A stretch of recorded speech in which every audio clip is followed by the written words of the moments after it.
Join us in the Bear Den, a real-life, real-love podcast celebrating the joys and challenges of parenting, family dynamics, and unconditional love. Hello, my friends. Welcome to another episode of the Bear Den podcast. Today, I have a very, very special guest. She is a mother of 6. She's a Zumba instructor. She's also Mrs. Riverton, and she's also putting herself into the Mrs. Utah pageant, which will have happened by the time this podcast episode airs. So who knows where we're going to be in a couple of weeks? But it is the wonderful and beautiful Mrs. Lindsey Taylor. Hi. Hello. Thank you. Thank you. That was a wonderful introduction. A lot of accolades there, young lady. Holy cow. So like I said, 6 children. Yes. Zumba instructor, Mrs. Riverton, entering Mrs. Utah. A lot of things going on in your world. There is right now. There is a lot. A lot of things. So let's roll it back. Let's roll back to the who you are, where you're from, what's your story, how did you get into this Zumba world? Let's start there. So tell me about the beginnings. Where does Miss Lindsay come from?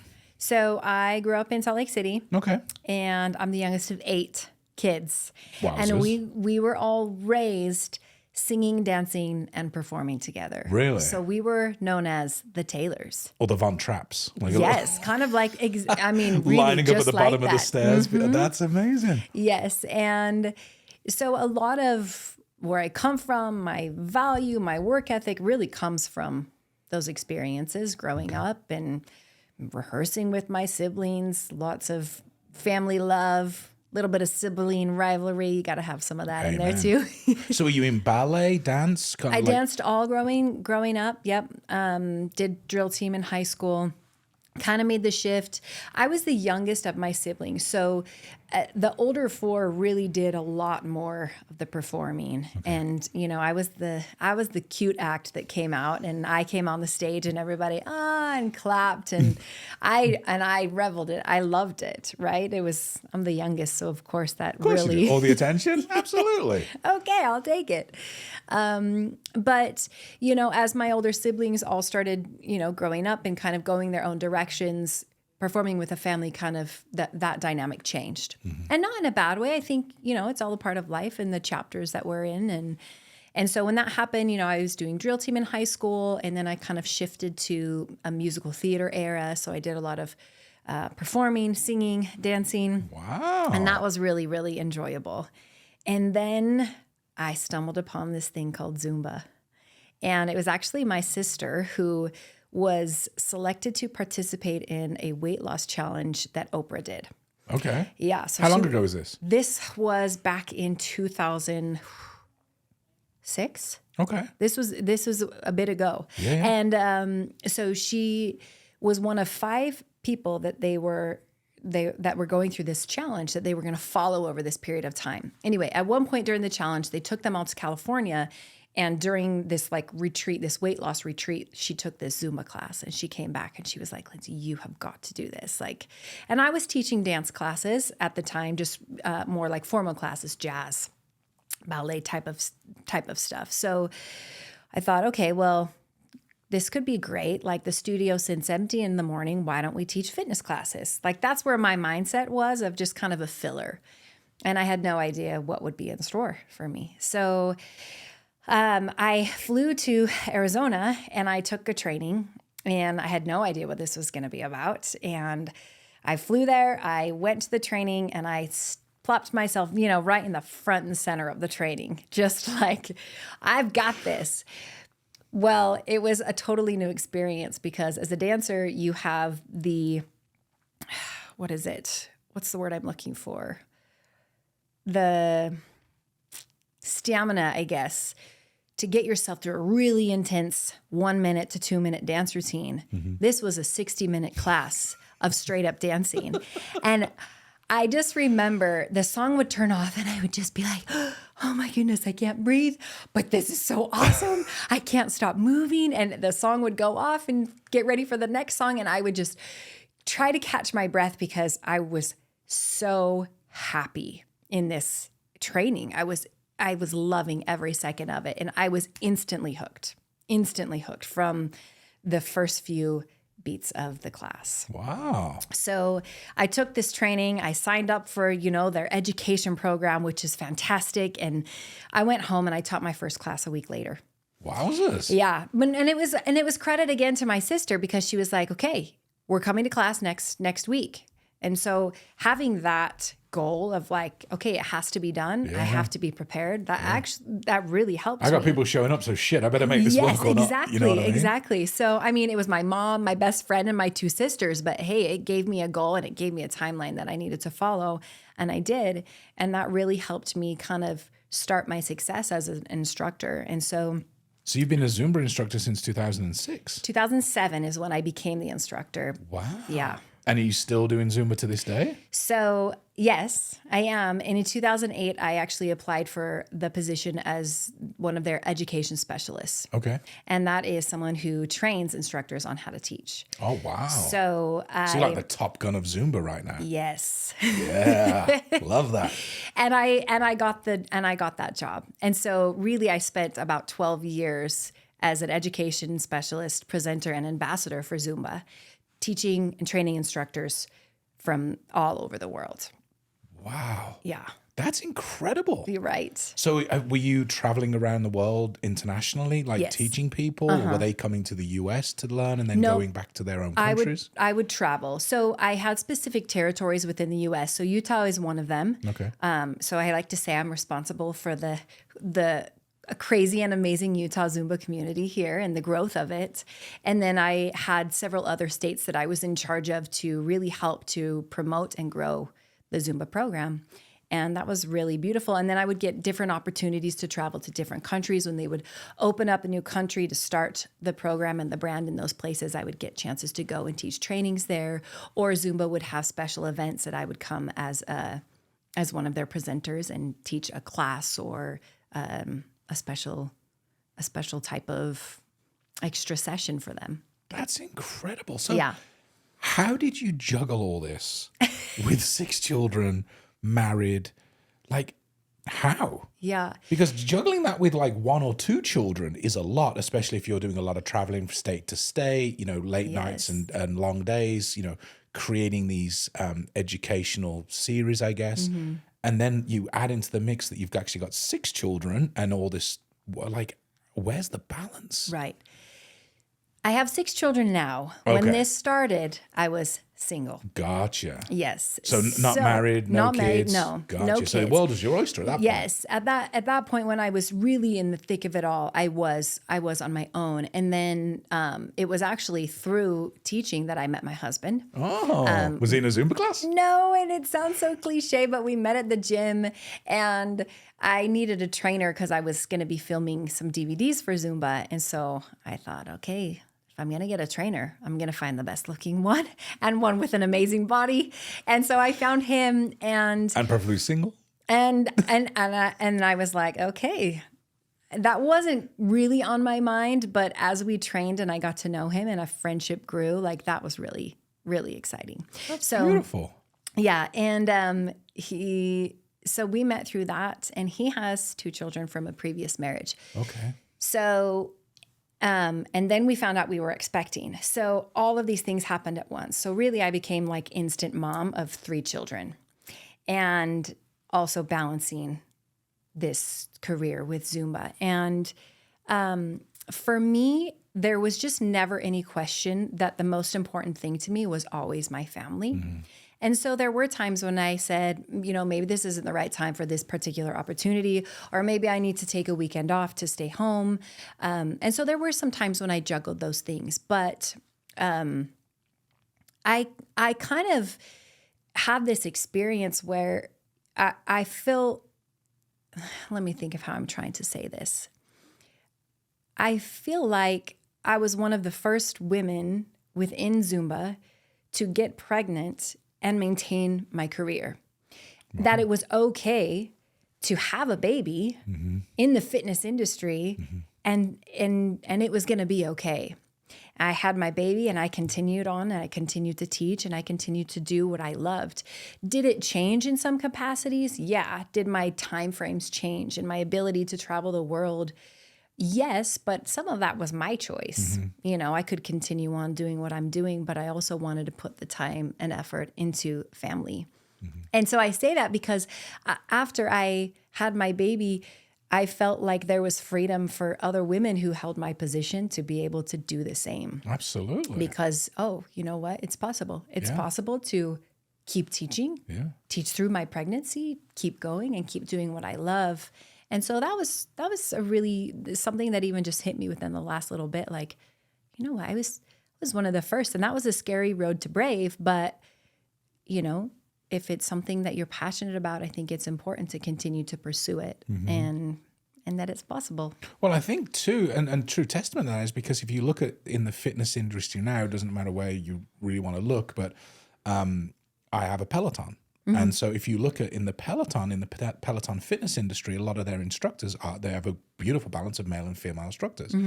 And several of the female instructors in the past couple of years have had children and they've still been riding on the Peloton while they're pregnant. And then they've almost used that industry and that lifestyle and the camaraderie they have to promote their pregnancy and balance it. And they've like multiple of the instructors have had children and then gone back into the Peloton world again. Right. And brought the motherhood into that fitness lifestyle. Yeah. You know, so it's been beautiful to actually see that these fitness instructors are able to have a family life and incorporate it with the world that they're in. And it's actually really wonderful to see, but that couldn't have been the way all the time. It was either you're a mother or you're a fitness instructor. You can't do both. Right. And, you know? and that's scary to step into that, to what's going to happen. I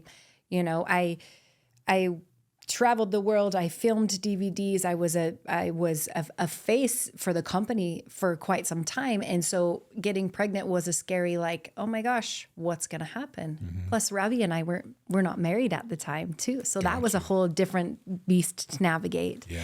But do you think that enabled Zumba to take a little bit of a pivot to be able to do classes for pregnant women because you are a pregnant woman in the Zumba world? Like, did it open new doors in that kind of industry? Or I would say, I think sometimes you have to be careful with fitness and pregnancy because every woman is different and every pregnancy is different.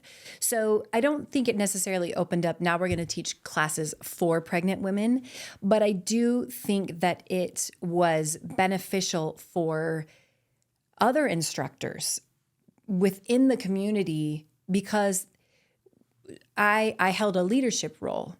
And so when the people that we're training and the people that we're teaching to also then teach others can see that that you can balance this, I think that was a really beautiful thing because guess what?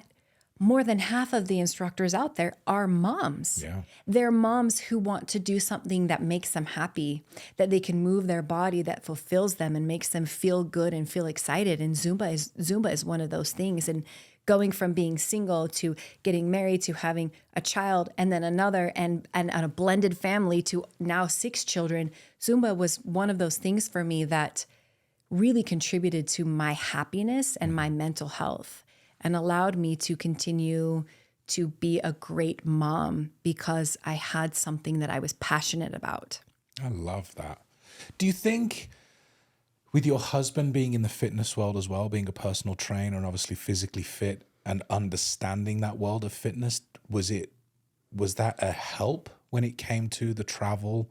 Because your life was in the fitness world, he also understood the fitness world, so it was easy to support and pick up the slack. Like if you were dating a financial banker, you know, Wall Street financial guy, they'd probably be like, "Why this doesn't make sense." Right. But you're partnered up, and your life partner was in the fitness world too. So was that an easier transaction? I think that I don't think it really mattered what he was doing because actually, as we met, he was kind of transitioning out of being a personal trainer, and then he went into tech recruiting, which is totally different. Totally different, yeah.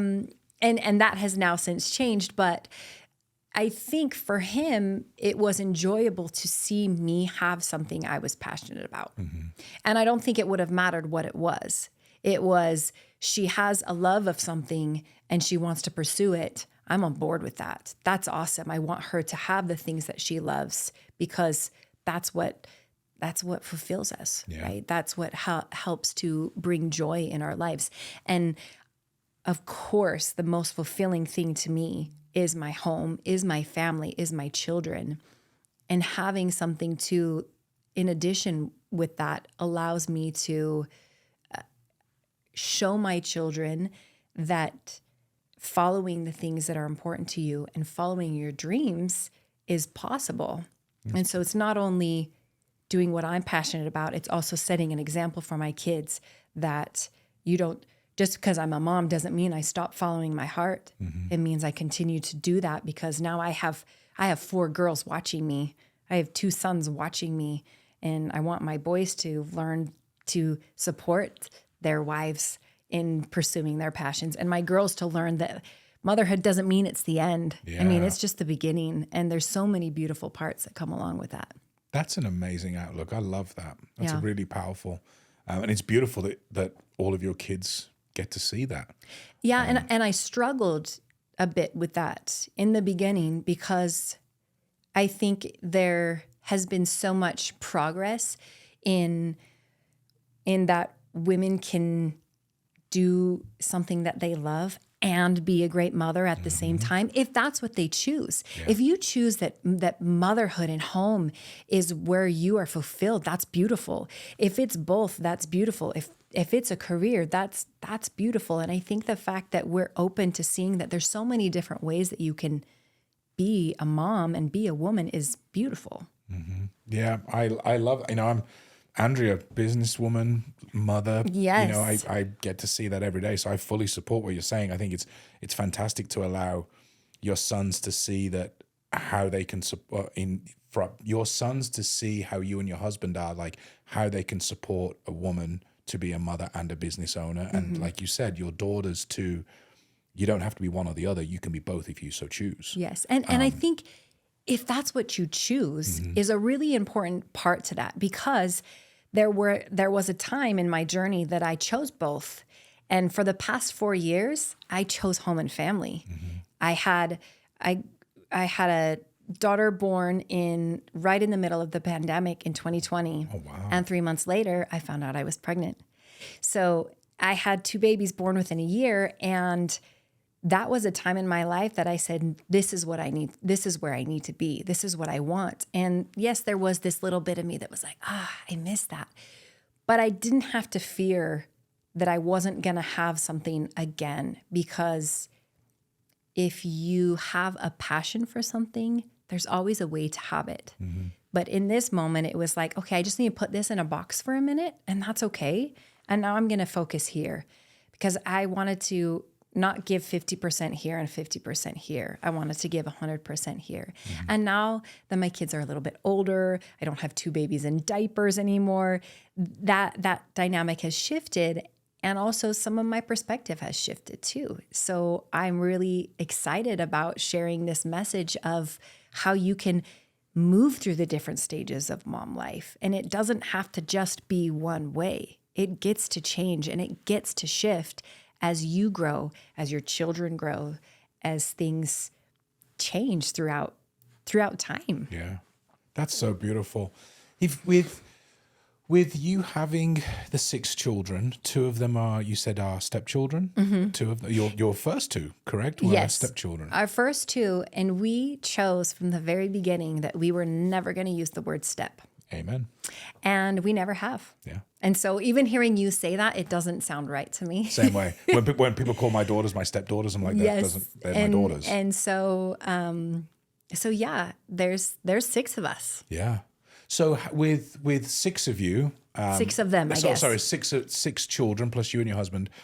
How do you and your husband ensure that all of the children get the attention, the love, the time, the energy, the support that they all need? Because obviously they're varying in ages. You've got 2 little ones that you said they were born right in the middle of COVID. So they're what, 2 and a half? Yes, they're 2 and 3 right now. So you've got real little ones that are complete time sucks, and you've got older ones that are kind of doing their own thing. How do you balance the family life out?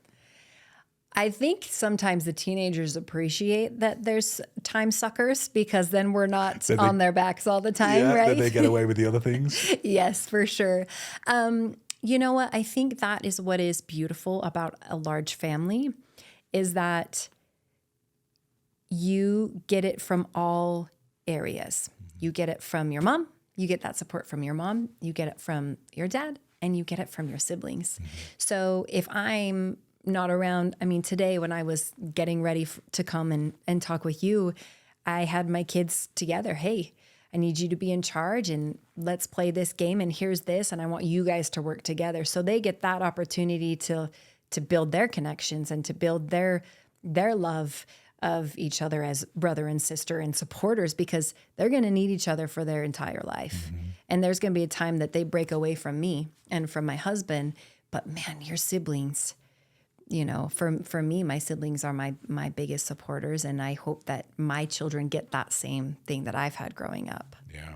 Yeah, when, you know, there's going to come a time when mom and dad are gone, and the only people that you're going to have left that will be your ride and die are going to be your siblings. They've been there from the very beginning, and they've been there, you know, the whole way through. And when mom and dad pass on, the support system is going to be the siblings. Yeah. You know, and so it's really important that you're allowing them to look after each other, nurture each other, teach each other good things and bad things, and you know, and all the things in between. But so it sounds like you have a very beautiful, connected family with the 6 kids, and you and your husband. It seems like you all seem to just love everything that you do and blend into these. So what are some of the things that you as a family enjoy doing as a pastime that all of you can collectively do? So we love family game nights. What's your favorite game? You know, we've been really into, we love all the different types of Monopoly games. Ooh. I don't know if you've ever played the ones that are different from the traditional ones, but they're a lot quicker to play through. And so we have many different types of the Monopoly games that are really, really fun. There's like Monopoly Empire, and you don't play for 4 hours like you do in a regular game. So we really love those. My kids won't play Monopoly with me because I'm in real estate. So I'm like, actually, no. You need a contract for that. That needs an addendum. They're like, Dad, it's a board game. So then you got to play Throw Burrito. Have you ever done that one? No. Okay, that's really fun. There's Throw Burrito and Throw Avocado, and they come with these like foam burritos and avocados, and there's certain cards that you pick, and then you have to get the burritos and you throw them at each other, basically. Sounds perfect. It's a little bit of therapy too, you know, when things are a little bit tense at home. It's a great way to relieve it. Nobody's going to get hurt. But that's a really fun game to play too. So we love family game night, but we really love to get out and have fun. Like we love to camp, we love to hike, we love to have adventure and do fun things. Do you find it's easy to do that thing with 6 children? No. I was going to say. Yeah, it must is not. Because like, for instance, if you were to go somewhere for a weekend, you got to get X amount of hotel rooms, then who's in what hotel room with what children. And it's not like a lot of places don't accommodate families of 8. No, they don't. In fact, we look strange when we leave Utah. We look strange. And I forget that we actually just went on a cruise and we went out of Florida. And one morning we went to breakfast at, I don't know, Denny's or something. And as we walk in, I can see people's heads turn. And it's like I can see them counting. Yeah. Like, whoa, there's so many of them. And so you guys need to buy a TV. Just or get Netflix account, something. Yeah. And I used to kind of feel uncomfortable that people thought that, and now I just embrace it. Like, this is my family, and I've worked really hard to keep us loving and connected, and pouring energy into my home and family to where, like, heck yeah, I got 6 kids. You better believe it. I think that's. Did you always want a large family? Coming from a large family, did you feel like you wanted a large family of your own? Yes. I feel like the youngest of a large family wants a large family because your experience is very different than the rest of your siblings. But many of my siblings also have a lot of children. I mean, I have a sister who has 8. A sister who has 8 children? Yes, and she has the most, and then I have 6, and then the others Christmases just must be a It's hoot. so fun. It's so fun. It's great. And, you know, it's something that we were raised with, and we were, I know it's not that way for everyone, but we were fortunate to be raised the way that we were, and with loving relationships with each other, which is pretty awesome. That's beautiful. Yeah. So how old is your eldest? My oldest is we're 15 years apart. So she's 15 years older than me, and then everybody squished in between. Wow. So yeah, you have a real wide spread of age ranges. Yeah. And it's pretty similar to my spread of ages because our youngest is 2 and our oldest just turned 18. Oh wow. So you have an older teenager. Yeah. Are they still at home with you? Yes, because she's still in her senior year. So she'll Gotcha. finish that. But she's ready to fly the coop. She's very excited. How do you feel about that? I'm excited for her. Yeah. She wants it so bad, and she is awesome. She's hardworking, and I'm getting emotional. And she has fought hard to be the young woman that she is today. And I am excited for her to experience life on her own, and she's ready for it. And She's got I'm ready for her too. Phenomenal role model to watch and to grow from. You. Yeah. Seeing, like you said, mother of 6, owning a business and doing all these amazing things. She's had a front row seat to see exactly how it should be done. So she's going to move mountains, no doubt. No doubt. She is. I mean, she started her own business and is graduating with her CNA already. And wow. And then she has a scholarship to play for Slick as their goalkeeper. Holy cow. Yeah.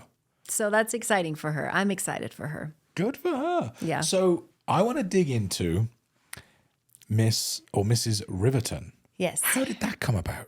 So how long ago was this? Was this honestly, recently? this is recently. Okay. And so the way the Mrs. Utah America program works is that you submit an application and you basically get to choose the city that you're going to represent. Okay. So I live in Riverton, and that title was available. And so I said, I'd like to be Mrs. Riverton. And then that you use that title to put forward your platform, to work to find your sponsors, to be able to share whatever goodness it is that you want to spread, which is amazing. Mm-hmm. And then you compete under that name. Fantastic. And so tell me about the whole thing. I'm intrigued. Yes. I'm really intrigued. So, Okay. like, what was your platform? What was your message? Like, because I don't know anything about this, so it's really intriguing to me. And I know this weekend is Mrs. Utah, which you're also entered into. So, we're gonna have to recap after this weekend once that's all done. But so, what led you to get into this? Was it a calling? Did you feel like you had a voice that needed to be heard in a certain area, and this was a great way for you to do it? What made you get into this? So a little rewind. When I was at the leadership retreat for the Queens, we did the Moab rope swing. Yeah. I was not going to do it. Oh, really? My mind was made up. When we went to this retreat, I was like, no, I'm not going to do it. I got nothing to prove. Can't make me do it. No, don't even. And I think part of me knew that my mind is so strong that if I chose to do it, that if I started to go down the road of believing I would do it, I would do it.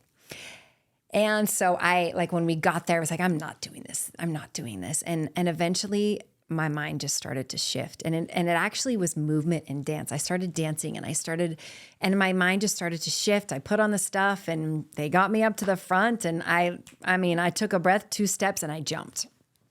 And exhilarating, right?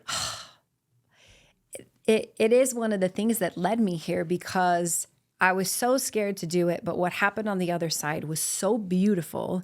And the way I felt so empowered and so strong, it was like, there's nothing I can't do. Mm-hmm. I just did this. This is amazing. And so, we were encouraged to choose a goal this year of something that really scares us. And originally I was going to do the Spartan race with my husband, but I really didn't feel much passion in that. But I thought, okay, this will be great. Sure. Well, that's kind of crazy. I'll do that. And then I was really just scrolling through Instagram and something popped up.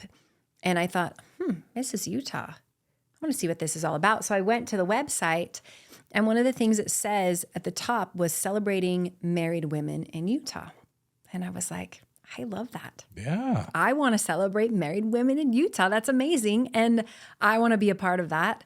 So I shot a text message to my husband and I said, I think I've changed my goal, my scary goal. And he's like, thank God I didn't want to do a Spartan either. I mean, he's still doing it. Oh, he is? Yes, he is. Oh, I love and he was like, what is that? And I sent him the screenshot and he was like, interesting. I think you should go for it. So I did. I submitted my application and everything came back and they gave me the title of Mrs. Riverton and said, here we go. And I felt like it was the perfect way for me to get to share how important the message to women and mothers is of the significant shifts that happen through motherhood. You're not always going to be the boss mom. You know, you may not always be the businesswoman. You may not always be home in your sweats with your messy bun, feeling like this is it. Yeah. You know, it's a dance.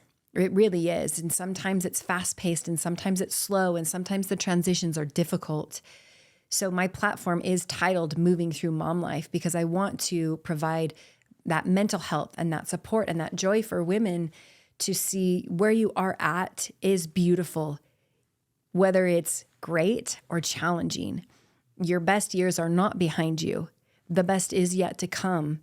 And we can look forward to that while finding joy in the phase that we're in. So that really is the message that I wanted to share. And I've had this idea in my head for a year with no way of how to put it forward. And I always felt like Zumba is the way that I need to do this. And jumping off the cliff was actually me saying, it's not Zumba.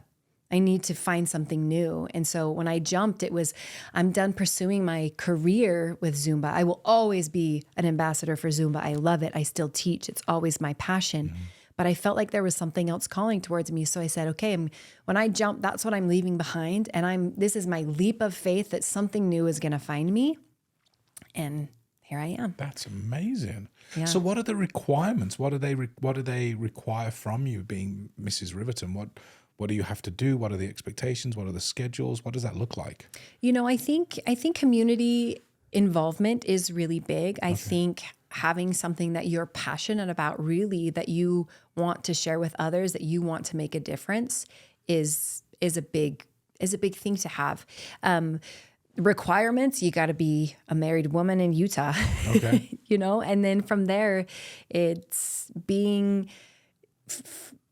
having the courage to put yourself out there, because it's kind of a scary thing Yeah. to really put yourself out there with something that's different, and you never know how people are going to view it or perceive it. But the response that I've gotten from the people in my life has been nothing but love and support and like champion, like, you got this. This is amazing. You're courageous. You can do this. And that's really cool to feel that support come through. Yeah, absolutely. What do the kids think? What do the family think about you doing this? So for me, this was really, really a cool thing when I told my teenagers. I actually thought they were going to be embarrassed by it. And when I told them, I was like, hey, this is what I'm going to do. Like, I'm going to represent Riverton in the Mrs. Utah pageant. And they were like, Mom, that is so cool. That's so awesome. And they were super excited. And I was like, yeah, I got to walk on a stage in the swimsuit. They're like, awesome. Like, we'll all train together. We'll get ready for it together. They were so happy for me. And I think that's sometimes a mistake we can make, is the belief that when we choose to do something we love, that we're hurting our kids. And I think sometimes it's the opposite. Yes, there's a time and a place when we need to be there and we need to be home and we need to fulfill the certain parts that come along with the certain phases of motherhood.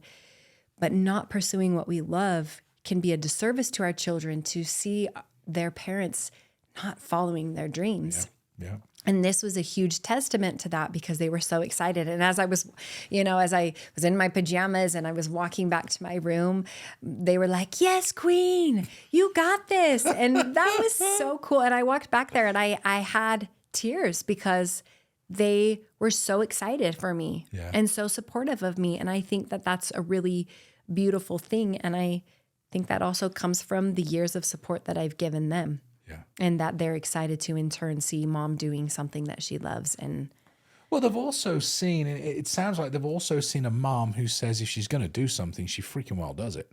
yeah. You know? So Yes. it's not like you've told the family that I'm going to do this and then you've never done it. Like, if you say you're going to do something, it sounds like when Mom says she's doing it, she's doing it. So Yes.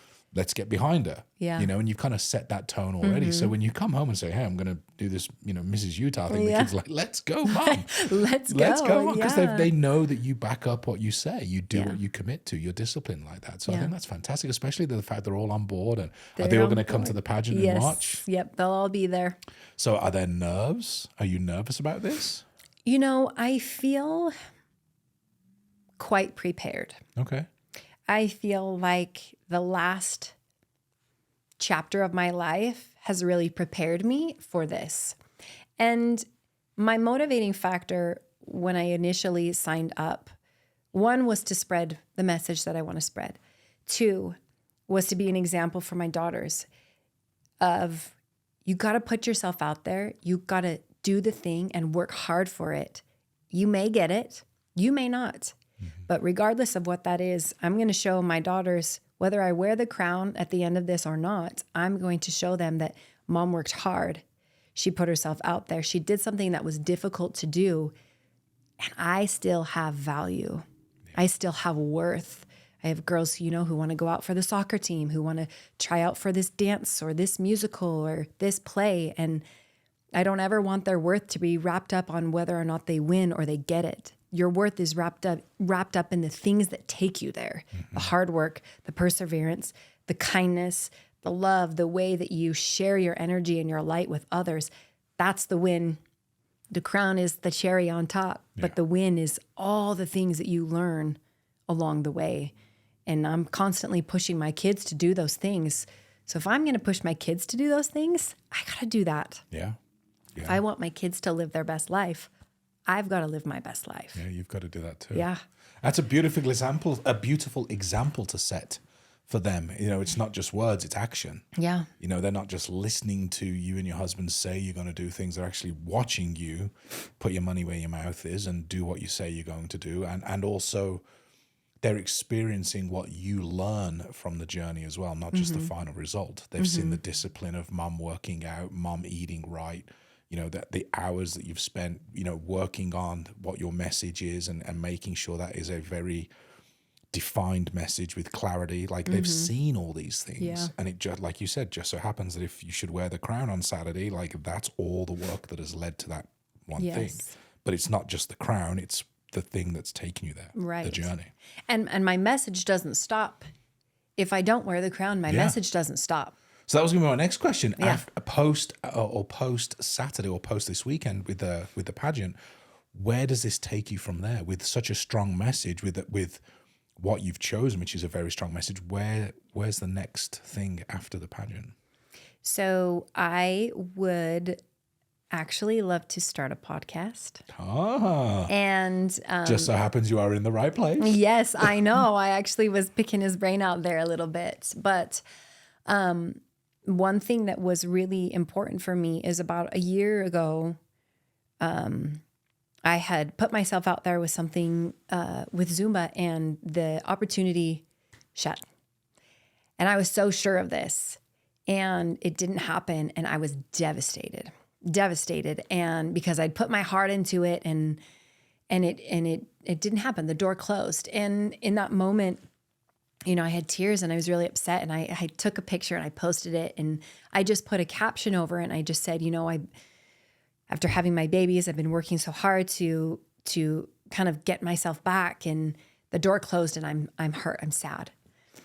And I had so many messages from women that were like, I feel you. I hear this. I understand this. I get this. And all of a sudden, all of these thoughts started coming through my head and this whole idea moving through mom life came into my mind. On that day that this door shut, all of a sudden this new one opened and I was so sad, but then it shifted into where I was able to find the gift in what that was. And the gift was that I had this idea of like, it's moving through mom life. Just because this door shut doesn't mean it's open. This is where I've needed to be for the last 3 years. So what is next? How am I going to move through this? How am I going to figure this out?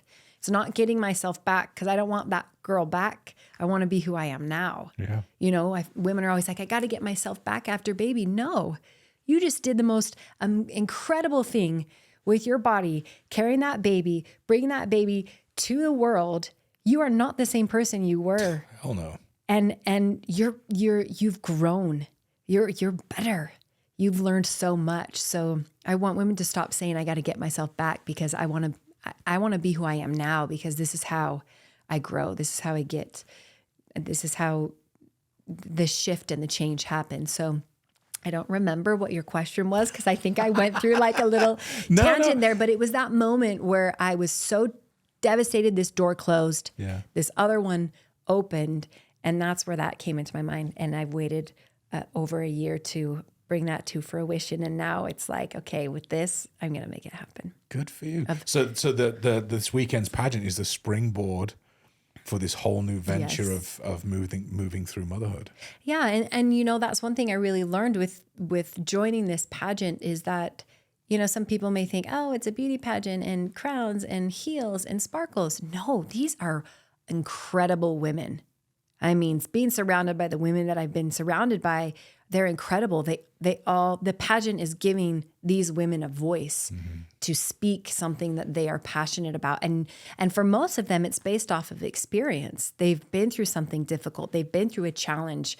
You know, I've been through this thickness of motherhood and the ups and downs and the twists and the turns, which has given me experience that I can now share with others. And I think that that's a beautiful thing about the pageant, is giving this voice to all of these women. Yeah. No, I love it. I think it's fantastic. Yeah. I'm actually sad we're not here this weekend. Otherwise, we'd have come along too. I know. We leave and go home on Friday. Otherwise, we'd have been there front row supporting you. I know. So you would have. you talked about starting a podcast. Have we made moves to starting a podcast? Yes, there are some moves.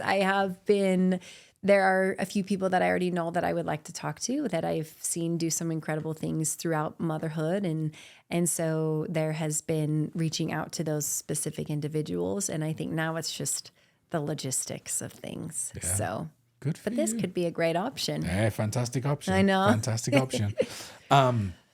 So as we wrap up, this time is just flying by, sadly, and it's been fantastic learning who you are and your story, and your energy is just off the charts, which I love. Thank you. I want to circle back. We got to know each other through my wife being in Queens. We Are the They Queens with yourself.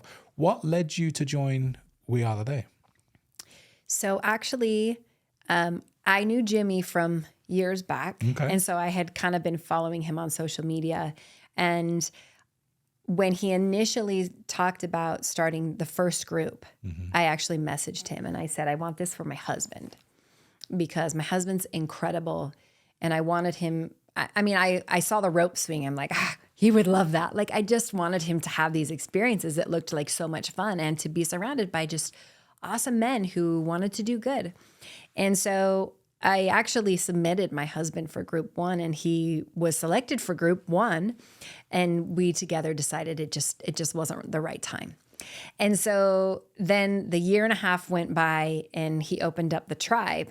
And so I just said, I'm not even asking him if he wants to do this. We're doing it. And that was my Christmas present. And we were talking about it and our goals for the new year. And he's like, I just don't have guy friends. I need some more dude friends, you know? And other than like family and brothers or whatever. And I was like, well, it just so happens that I just signed you up for this. And it's been such a springboard for so much growth for both of us. Yeah. And we both have our calls, and then we sit down together and we talk about it. And we have these beautiful, in-depth, deep conversations that have just been so meaningful and wonderful for our marriage, for our life, for our children, our home, our family. And so just based off of everything we experienced within that first year, he then decided that he was like, I'm going full send. And he joined group 4 in August, and it's been so great. And then they opened the Queens leadership group, and I was like, I'm in. Yeah. And it's just been a great addition to our lives that has really brought a lot of really positive things. Yeah. No, I couldn't agree more with you. I think what We Are the They has done for myself personally, and done for Andrea and I together, like you guys. Mm-hmm. You know, Andrea has her calls, I have mine. We sit, they discuss them. We've done the conferences together. We've done the adventure trips together. We have legitimately made the best friends of our lives through We Are There. Couple friends that have kids that it's easy to be vulnerable with and have conversations with, and there's no egos and the kids just love on each other, and that's the way friendship should be. You know, when our kids get together with your kids and they're just playing and meshing, it's like, well, if they can do that, why aren't we as adults doing the same thing? Yes. Right? It's just it's really easy just to be friends and kids and play and have fun. And so it's beautiful that your husband and yourself are getting that from the program, and you're learning these things and meeting, you know, women that are mothers that are in business too. And I met two of the girls within the Queens. We've just become such great friends, and we all just started homeschooling our kids at the beginning of the year, and it's been the funnest journey, and it's been so great. I mean, it's just been diving into this new thing within motherhood that's been so awesome, and then to also have a support system who wants to do the same thing has been really fun. So hold on, not only are we a Zumba instructor, a mother of 6, Mrs. Riverton, and going to the Mrs. Utah pageant, we're also a homeschool teacher. Yes, but you know. Is there anything, do you have any free time, spare time at all? Is there anything else you'd like to fit into your day that we could squeeze in here? You know, there's definitely things that I don't do. I mean, I have a pile of dishes and so much laundry, and there are messes throughout my house, and I'm not homeschooling my older two. Yeah. I mean, she's about to graduate. He's going into the high school. They both want to continue doing that. So it's really only my 2 elementary age girls. Gotcha. And they both wanted to try it, and I was on board. And it was, again, the cliff jump, leap of faith. I have no idea what I'm doing, but we're going to jump, and it's been beautiful. Yeah. And it's... Do you find that you're bonding with your children more? The relationships have got deeper from doing the homeschooling? Yeah. One of my friends asked my daughter, like, what's your favorite thing about homeschool? And she said, spending time with my mom. And I was like, done. We're going to keep doing this. Like, that's awesome. Yeah. We have really great friends, Mark and Michelle McCormack. And Michelle McCormack that homeschools their 3 children. And I had her on the podcast, one of my earlier episodes, when we were talking about homeschooling. One of the things she said, which stuck with me, was so beautiful, is when the kids came home from school, she only ever got the worst of the kids. They would come home hungry. They would come home upset, annoyed, whatever the emotions were from the day. And then it's a quick, get your homework done, get dinner down you. We have got to go to football. We've got to go to dance. We've got to go to gym. Yeah. Then she never got this, or they never got this real good connectivity bonding time with the kids. And when there was time for that, it's either a little later in the evening, they're tired, they want to go to bed, da-da-da-da-da. She goes, now I get the best times with my children. I get to sit down and educate them. I get to watch the light bulbs going off when they're learning something new, or they finally figure out that equation and this makes sense. She goes, all of the time with my children is the best times. Yeah. And then the spare times is when they can just go be them now and do whatever they want, because I've had the best times of the day with them. And I'm like, what a beautiful thing to say. Like, you literally spend 8 hours a day having great times with your kids. Yeah. Now, I get it. You're being the principal. You're being the headmistress. Right. You're being the math teacher, the science teacher. I'm sure there's going to be some sit-downs and shut-ups and get your work done. But out of 8-hour day, if 7.5 hours of it are good times, who else gets 7.5 hours of great times with their kids every day? Yeah. And I think that the misconception that people make about homeschool is that you're doing homeschool for 8 hours a day. You're not. You're not.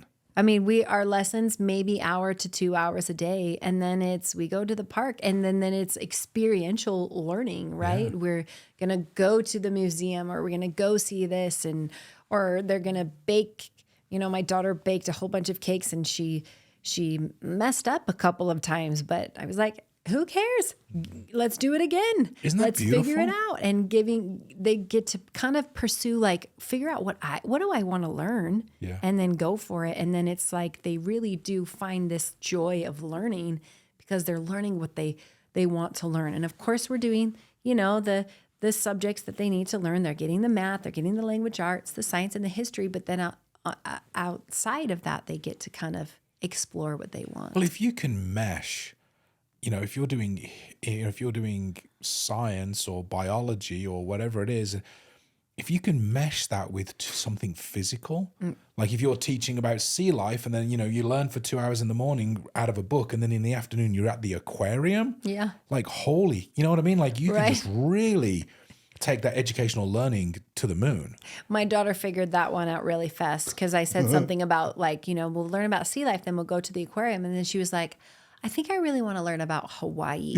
Yes. And I was like, okay. Okay, so that would be too. Like, I'd really like to learn about England, like history. We should probably go to Europe.